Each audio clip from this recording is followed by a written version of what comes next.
కామారెడ్డి జిల్లాలో తన మూడవ కుమారుడు మోసం చేసి ఆస్తిని కాజేశాడని తల్లి గుండపల్లి రుఖీబాయి ఆవేదన వ్యక్తం చేసింది. కామారెడ్డి మున్సిపల్ పరిధిలోని 24వ వార్డు ఇంద్రనగర్ కాలనీలోని 185 గజాల స్థలాన్ని తన పేరు నుంచి మూడవ కొడుకు శ్రీనివాసు తన పేరు మీదకు మార్చుకున్నాడని ఎంఆర్ఓకి తెలిపింది. తనకు న్యాయం చేయాలంటూ మిగతా ఇద్దరు కుమారులతో కలిసి కామారెడ్డి తహసీల్దార్ జనార్దన్కి వినతిపత్రం అందజేశారామె.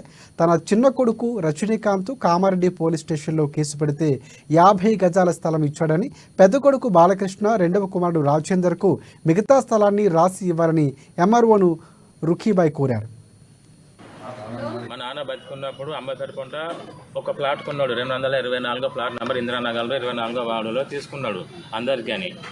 అందరికని తీసుకున్న తర్వాత మా చిన్న తమ్ముడు అమ్మకు లోన్ అవసరం ఉందని చెప్పకుండా సంతకం పెట్టించుకున్నాడు. పేపర్ల మీద సంతకం పెట్టించుకొని గుల్లెమ్మెల్లి శ్రీనివాస్ పెట్టించుకొని ఆయన పేరు కూడా రిజిస్ట్రేషన్ చేసుకున్నాడు. అమ్మకు తెలవకుండా, మా అన్నదమ్ములకు తెలవకుండా.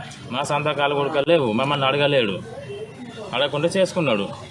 మళ్ళీ మా మూడో తమ్ముడు కొట్లాడితే, రజనీకాంత్ కొట్లాడితే, చిన్న తమ్ముడు కొట్లాడితే పోలీస్ స్టేషన్ పోతా పెద్ద మనుషులను తోలుకొచ్చి లొల్లి పెడితే ఆయన అంతది 50 గజాలు ఇచ్చిండు.